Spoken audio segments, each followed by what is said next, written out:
is Frederick Douglass. Good morning. So, for today, I'm going to talk a little bit about modernism. And so, we're going to make connections between moving forward from Harlem Renaissance to modernism today. And then I will touch on a few things from your discussion board posts from the Harlem Renaissance and talk about some of the things that you want to think about in moving forward with discussion board number 3. So, the first thing, it was really great getting to know everyone from the discussion board post number 1 from the introductions from last week. I will keep that discussion board open for the next week for those of you that want to just go back and look at the comments that maybe I've made to your replies, or maybe comment to other students about some things that you might have in common.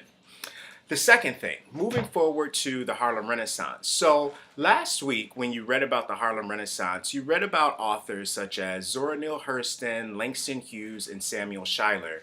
And one of the bigger sort of characteristics that we saw in the literature of that time was this idea of defining what is black art. Remember, this idea of doing art or producing art for the sake of art was the major sort of trend. So we see authors like George Samuel Schuyler and Langston Hughes getting into an argument about what the Negro artist is, or how do we define, or is there such a thing as African American art?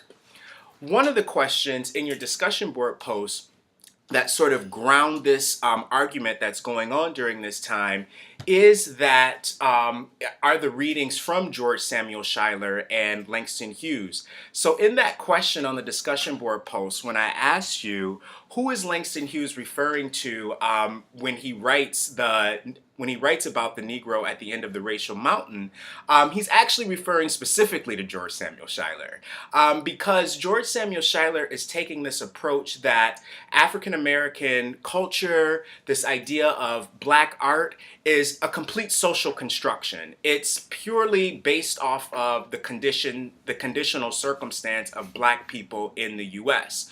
Whereas Langston Hughes is arguing more for this essence of black culture, and in the process of him doing that, he's sort of critiquing or giving this sort of backhand critique to George Samuel Schuyler. So if you look on the actual reading the actual reading selection from Langston Hughes, you'll see at the bottom of that footnote, it'll give a little bit of a context of to whom he refers. But George Samuel Schuyler is, more broadly, is not the only person that he's criticizing there, but he's more so criticizing that ideology that George Samuel Schuyler is sort of observing.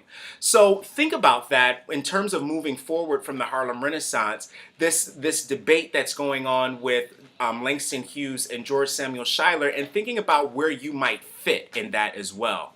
And based off of your readings. Same holds true when we think about Alain Locke and this idea of the new Negro. So I asked you about those questions about movies like 12 Years a Slave or movies like The Help.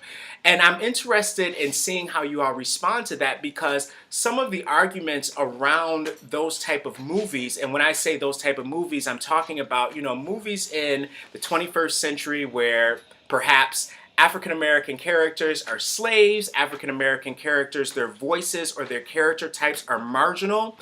So what do you think Alain Locke would say about that? If Alain Locke was the thinker of this time that was trying to move or progress or think about this idea of the new Negro, and this is happening in the 1920s, what do you think he would say about some of these depictions of black character types in contemporary times?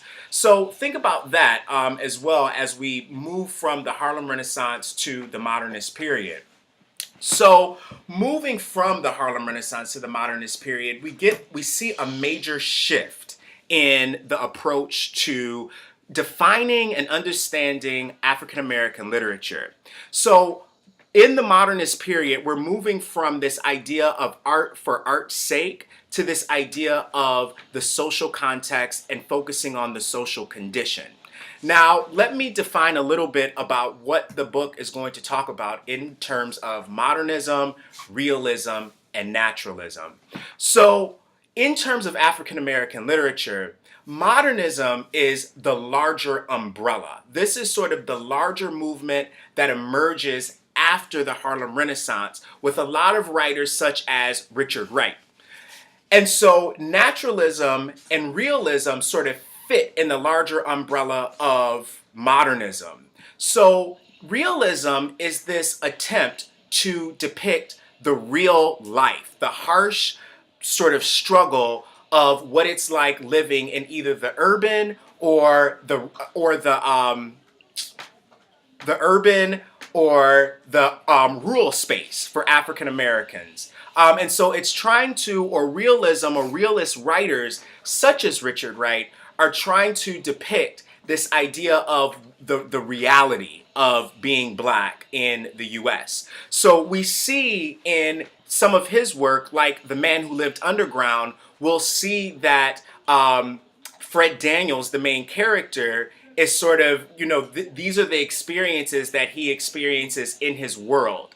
And you'll notice that the literature is not necessarily about, again, the art for the art's sake, but more so it's saying something or commenting more particularly about the social. And so the difference between realism and naturalism is that naturalism forwards a lot of the realist sort of sensibilities, such as this idea of looking at the reality of the situation, but naturalism is more focused on the environmental conditions and how the environmental conditions construct the reality of the character. So we'll see that we can even look at The Man Who Lived Underground and talk about it in a naturalistic sense about how the characters, or I should say how the main character, Fred Daniels, how his reality, how his world, how his ideology is structured in the above ground world, and how that changes and how that's influenced in his experience in the underground world and living in darkness, and what does that represent, and also what happens to his life once he ascends to the above ground world. We'll also see this attention and this focus paid to the environment when we read Dorothy West. We'll also see the same thing happening when we read Ralph Ellison. So coming back to some of the differences with modernism, realism, and naturalism is that modernism is the larger sort of umbrella, the larger movement during this time. Realism is a depiction or an attempt to depict reality, whereas naturalism focuses on the conditions or the environmental conditions that construct that reality. We see writers from the Harlem Renaissance also dealing with some naturalistic characteristics such as Zora Neale Hurston. So for those of you that want to read further and read Their Eyes Were Watching God, for instance, there is much more attention paid to this sort of the natural environment and how the natural environment sort of plays into the story as a character. Like I said before, you'll see that with Richard Wright, you'll see that with Ralph Ellison. One of the poets that you're reading for this week is Gwendolyn Brooks. And Gwendolyn Brooks is a poet that fits in the modernist period. And the poem that I uploaded on the announcements page is entitled We Cool. And so the interesting thing about that poem and why that poem sort of fits in the modernist period is that Gwendolyn Brooks in an interview was talking about how, when she wrote that poem, she was walking in her neighborhood and she saw 7 boys. And this was during school hours. And she saw these 7 boys at a pool hall. And so rather than make a moral or a judgment call on them and wondering, why they are not in school, she wondered how they felt about themselves. So it's more of, when we think about modernism in this context, it's much more of a existential, trying to understand how the person, the body, the character sort of fits within this sort of realistic, naturalistic landscape. And so you'll see that when she, talks about her poem, Recool. So those are some of the main characteristics I want you to think about this week moving forward with modernism, realism, and naturalism as this shift from more of the real and less of the art for art's sake.